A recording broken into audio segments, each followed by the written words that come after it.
Bharatiya Janata party के कार्यालय के बाहर आपके आंखों में आंसू देखा गया, आप रो रही थी, बिलख रही थी, आखिर क्या किस तरीके का दर्द था वो? धोखा का, कुछ लोगों का धोखा का था। लोगों ने मेरा नाम होने के बाद पैरवी से लगा के और काटा, इसके वजह से मैं चुनाव लड़ूंगी। हैट्रिक लगेगा, 2 बार भाजपा पहले हार चुकी है, इस बार हैट्रिक लगेगा। जहाँ से नियम निकलते हैं ना कानून, वहीं पर मेरा सेंध लगा। बना पार्टी को मजबूत करने से बढ़िया मुझे समय लगता है कि मैं उस पार्टी से जुड़ूं जो हम शुरू से जुड़े हैं, सबके लोगों के अधिकार की बात करते हैं, उस पार्टी को मजबूत करूं ना। अभी से मुझे फ़ोन पर फ़ोन आ रहे हैं कि बैठ जाओ, ये मिलेगा, वो मिलेगा, यहाँ बोर्ड कर बना देंगे अध्यक्ष सेंट्रल का, लेकिन मुझे नहीं बैठना, मुझे चुनाव लड़ना। भारतीय जनता पार्टी रसूखदारों की पार्टी बन गई है, कॉरपोरेट घरानों की पार्टी बन गई है। अब वहाँ पर जमीनी जो कार्यकर्ता है, उन जमीनी कार्यकर्ताओं की पूछ नहीं रही। 3 दशक 4 दशक तक जो पार्टी के झंडा को ढोया है, एक उम्मीदों को लेकर के, एक सपनों को लेकर के, उन सपनों को भारतीय जनता पार्टी अब अपने पैरों तले कहीं ना कहीं रौंदने का काम कर रही है। और यह बात मैं नहीं कह रहा हूँ, आज या झारखंड की राजनीतिक गलियारों में चाहूँ और जो है कहीं ना कहीं बुलंद हो रहा है और सड़क पर यह आवाज़ सुनाई दे रहा है। आप जिस महिला को द जनसभा के स्क्रीन पर देख रहे हैं, नाम है कुमकुम देवी।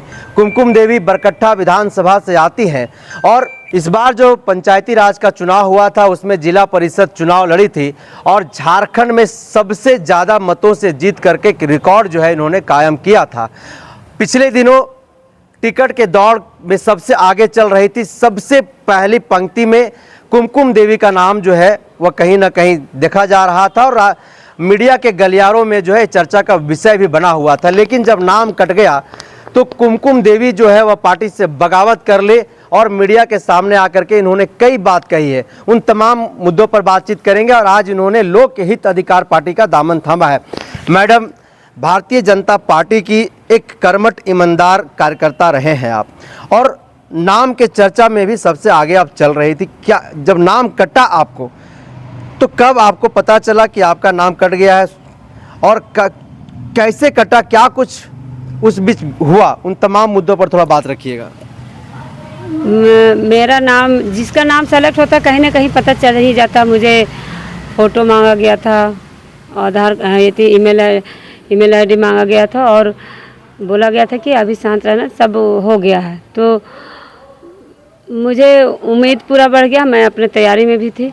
लेकिन जैसे ही मेरे विपक्षी को पता चला कि इसका नाम हो गया, कहीं ना कहीं सूत्र से उन्हें भी पता चल गया, जो वहाँ के निर्दलीय विधायक अभी भाजपा में शामिल हुए कुछ दिन पहले, तो उन्होंने जाके दिल्ली में डेरा जमा दिया। और क्या किए, ऐसे तो प्लेन से जाते हैं लेकिन ट्रेन से गए और उन्होंने वहाँ जाके क्या क्या खेला किया मुझे नहीं पता। और उस कभी भी भनक भी नहीं लगा, लेकिन पता चलने लगा कि उनके समर्थक लोग पटाखा छोड़ रहे, मिठाई खा रहे, तो मुझे भनक लगा कुछ न कुछ तो हुआ।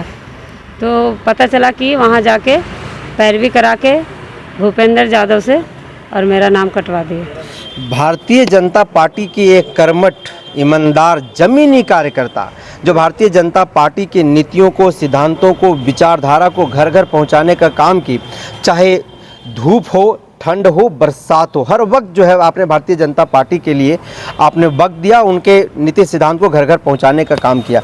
आखिर क्या ऐसी घटना घटी कि आज आप लोक हित अधिकार पार्टी का दामन थामे और क्या कुछ कहेंगे? मेरा कहना है कि मैं पार्टी का सम्मान करती हूँ और केंद्र से ही आता है प्रधानमंत्री जी का 33% आरक्षण। मुझे लगता था कि रसूखदार की पार्टी है, मुझे टिकट नहीं मिलेगा, लेकिन 33% आरक्षण के बल पर मुझे लगा कि कहीं ना कहीं हम लोग को जगह मिलेगा। और मैं प्रदेश टीम को, मैं किसी को दोष नहीं दूँगी, क्योंकि मेरा नाम सेलेक्ट होके चला गया तो कहीं ना कहीं सभी लोगों ने मेरे काम को, मेरे कर्म को देखते हुए मुझे उस जगह पहुँचाए। लेकिन 33% आरक्षण और महिला आरक्षण की बात करना एकदम बेईमानी हो गया, क्योंकि एक महिला इतना स्ट्रगल करके, मैं बहुत पैसे वाली नहीं हूँ, बहुत मेहनत से यहाँ आई हूँ, मेरे पास कुछ नहीं है, सिर्फ मेहनत और जन समर्थन है, उसके बल पर मैं यहाँ आई थी। और उन लोगों ने मुझे वहाँ तक जगह भी दिया, मैं किसी को बोल नहीं सकती, क्योंकि अगर फाइनल में मेरा नाम गया तो जगह तो दिए, लेकिन आरक्षण की बात कहना, महिला को सम्मान देना, ये साबित करता है मेरा नाम काटने समय उनको सोचना चाहिए था कि नाम हम किसका काट रहे हैं, पैरवी से। पैरवी सानी का आपका नाम कट गया। जब आपका नाम कटा तो सीधे तौर पर आपने पैसों की लेन देन का आरोप भी भारतीय जनता पार्टी के ऊपर लगाया। आखिर इसके पीछे का साक्ष्य क्या है? अब ये मुझे नहीं पता, लेकिन कुछ तो बात है। अब हम नाम फाइनल के बाद, पीएमओ के ऑफिस से आने के बाद जब उसके बाद कटा है तो हम पूरा नहीं कर सकते, लेकिन लोग कहते हैं। नाम कटा तो भारतीय जनता पार्टी के कार्यालय के बाहर आपके आंखों में आंसू देखा गया, आप रो रही थी, बिलख रही थी। आखिर क्या, किस तरीके का दर्द था वो? धोखा का, कुछ लोगों का धोखा का था। धोखा मिला आपको, यानी कि सीधे तौर पर आने की जो आप भारतीय जनता पार्टी को वक्त दिए, जो विश्वास जताया, उस विश्वास के बदले में आपको धोखा मिला भारतीय जनता पार्टी से। जी, अगर मेरा नाम सेलेक्ट नहीं होता तो मैं हो सकता है कि पार्टी की निष्ठा करती और मैं जिसको भी मिलता उसके लिए काम करती, लेकिन लोगों ने मेरा नाम होने के बाद पैरवी से लगा के और काटा, इसके वजह से मैं चुनाव लड़ेंगे। अच्छा, क्या लग रहा है, एक वक्त था जब लोग कहते थे कि यह अटल बिहारी वाजपेयी की पार्टी है, यह लाल कृष्ण आडवाणी की पार्टी है। वर्तमान समय की भारतीय जनता पार्टी को हम देखते हैं तो क्या वह दिखाई देता है कि वही अटल बिहारी वाजपेयी की पार्टी है, वही लाल कृष्ण आडवाणी की पार्टी है, कि कभी भी कोई भी यहाँ पर कार्यकर्ता शून्य से शिखर तक पहुँच सकता है, एक साधारण कार्यकर्ता भी प्रधानमंत्री बन सकता है? क्या अब वो तमाम चीज़ें यहाँ रह गया? क्या कहेंगे इस पर? जब मेरा नाम गया था तो मुझे लगा था कि हो सकता है, लेकिन यहाँ कुछ भी ऊपर से फिर वो चीज़ नहीं होता है। अब कहाँ लग रहा। मेरे पिताजी भाजपा के एक सिपाही थे, वो 94 में आडवाणी जी की एक रैली थी झारखंड आंदोलन को लेके, उसमें उसकी व्यवस्था में जा रहे थे 1-2 दिन पहले और एक्सीडेंट में डेथ कर गए। मैं उस शहीद की बेटी हूँ। मेरे घर वालों ने ये सब बायोडाटा में लिखा हुआ, जिन्होंने मेरे चाचा ससुर जो बरकट्ठा में है, क्या जे पूरा जनसंघ से जुड़े हुए थे, और जब बरकट्ठा में पहला जब 2 कमल खिला था तो वही लोगों के बदौलत था, क्योंकि बरकट्ठा से उसी समय वो जिला अध्यक्ष भी थे खगेंद्र प्रसाद जी, तो उस समय से उन्होंने पार्टी को सींचा था और उसके परिवार से हूँ। लेकिन अभी के समय में देखिए उस सब चीज़ को नहीं देखा गया। और ऐसा नहीं कि मैं पैराशूट से किसी मतलब उनके परिवार से हूँ, इसलिए मैं मेहनत करके पहुँची, क्योंकि मैं 2010 में जिला परिषद का चुनाव लड़ी थी अपने ससुर जी के नाम पर, लेकिन मैं 2-4 हज़ार वोटों से हार गई थी। फिर मैं 15 में चुनाव लड़ी, वो अपने 5 साल मेहनत की और जनरल सीट था जिसमें 13 पुरुष 1 महिला थी और 1700 वोटों से जीती। और फिर मैं 5 साल अच्छा काम की कि मुझे लोगों ने जनरल सीट से ही 13,000 मतों से जिताया और 21,000 मत दिए, और बिना किसी, मैं अभी सब बोलते हैं कि पैसा का है, लेकिन मैं इतना कहना चाहती हूँ सभी मीडिया के सामने कि मुझे जिला परिषद में किसी को ना 5 रुपया चाय पिलाई, ना एक बूथ एजेंट थी, और मुझे जनता ने इतना अपार समर्थन और प्यार दिया। ऐसा नहीं है कि अगर आप काम करिएगा ज़मीन में तो पैसे का चलता है, ऐसा नहीं। और यही उम्मीद और आशा है कि आज भी मेरे साथ है। मेरे पास अभी भी पैसे नहीं है, लेकिन इतना पक्का है कि मुझे जनता का समर्थन और चंदा भी मिलेगा। क्या लग रहा है कि जिन आयात नेताओं के कारण आपका नाम काट दिया गया, वो लोग भाजपा का लाज बचा पाएंगे कुमकुम देवी के सामने? अगर वैसा रहता तो उन्होंने मेरा नाम क्यों भेजा था? वो तो अभी सिटिंग विधायक थे, फिर उनका नाम काट के मेरा नाम क्यों भेजे थे? अगर वो सिटिंग विधायक का परफॉर्मेंस और वहाँ अगर अच्छा माहौल रहता तो फिर मैं उसका नाम तो नहीं काटते। पहली बार मेरा नाम भेजने का मतलब यही है कि वहाँ तो क्या लग रहा है कि भाजपा को वो लोग लाज बचा पाएंगे जिस तरीके से कुमकुम देवी का कद उस विधानसभा के क्षेत्र में है? हैट्रिक लगेगा। 2 बार भाजपा पहले हार चुकी है, इस बार हैट्रिक लगेगा। हैट्रिक लग जाएगा।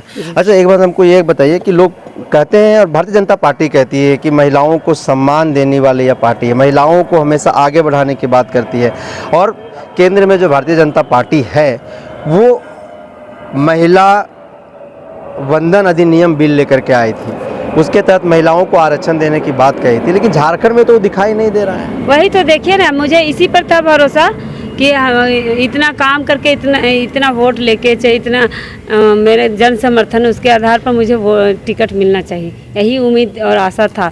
लेकिन देखिए मैं प्रदेश के टीम को किसी को दोष नहीं देना चाहती, उन्होंने मुझे मेरे लिए बहुत लड़ाई की और मेरे लिए मेरा नाम भेजे, उनके लिए मैं धन्यवाद देना चाहती हूँ। लेकिन जहाँ से नियम निकलते हैं ना कानून, वहीं पर मेरा सेंध लगा। वहीं पर सेंध लगा। आज लोक हित अधिकार पार्टी में आप शामिल हुए हैं, क्या कुछ इस पार्टी में आपने देखा? क्योंकि यह पार्टी हमेशा भारतीय जनता पार्टी के खिलाफ में रह करके काम की है झारखंड प्रदेश में। आखिर क्या कुछ इसमें आपको दिखाई दिया, एक बड़े पार्टी से टूट करके एक छोटे पार्टी का जो है सो आप हिस्सा बने हैं परिवार का? देखिए मेरे पास ऑफर बहुत पार्टी के आ रहे हैं, राष्ट्रीय पार्टी के, लेकिन मैं जो हमारे लोकहित पार्टी के अध्यक्ष हैं सुनील भैया जी से मैं आज से नहीं, जब वो भाजपा में थे तब से जुड़ी हुई। और जो बना पार्टी को मजबूत करने से बढ़िया मुझे समझ लगता है कि मैं उस पार्टी से जुड़ूं जो हम शुरू से जुड़े हैं, सबके लोगों के अधिकार की बात करते हैं, उस पार्टी को मजबूत करूं।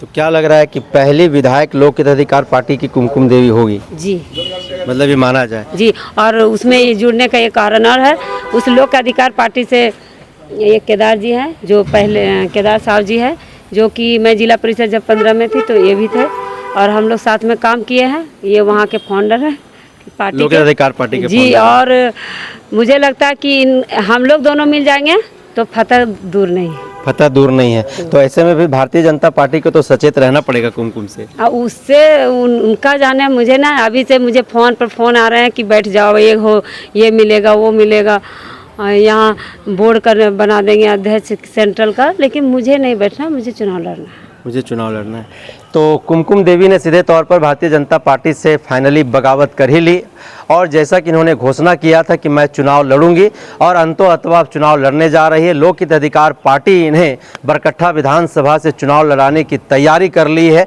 और आज शाम तक हो सकता है कि इनके नाम पर मुहर लग जाए और प्रत्याशी के तौर पर जो है ये आपको बरकट्ठा विधानसभा से देखने के लिए मिलेगी। ऐसे में अमित यादव जो वर्तमान में विधायक हैं उनके सामने चुनौतियां अपार होगी, क्योंकि यह वही कुमकुम देवी है जो झारखंड में एक बड़ी जीत के साथ पंचायत चुनाव में आई थी। जिला परिषद में 12,000 से ज़्यादा मतों से जीत करके आए थे, रिकॉर्ड बनाई थी।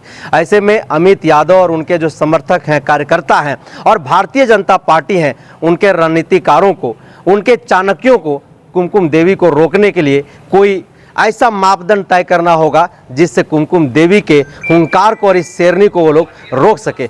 हालांकि क्या कुछ होगा यह तो भविष्य के गर्भ में है, लेकिन जिस तरह से भारतीय जनता पार्टी में लगातार इस्तीफा पर इस्तीफा देने का जो सिलसिला चल रहा है वह भारतीय जनता पार्टी का कहीं ना कहीं कमर तोड़ करके रख दिया है और आज भारतीय जनता पार्टी जो है वह हार के कगार पर पहुंच चुकी है। यह मैं नहीं कह रहा हूं, झारखंड के राजनीतिक पंडित कह रहे हैं और चर्चा का विषय लगातार बना हुआ है।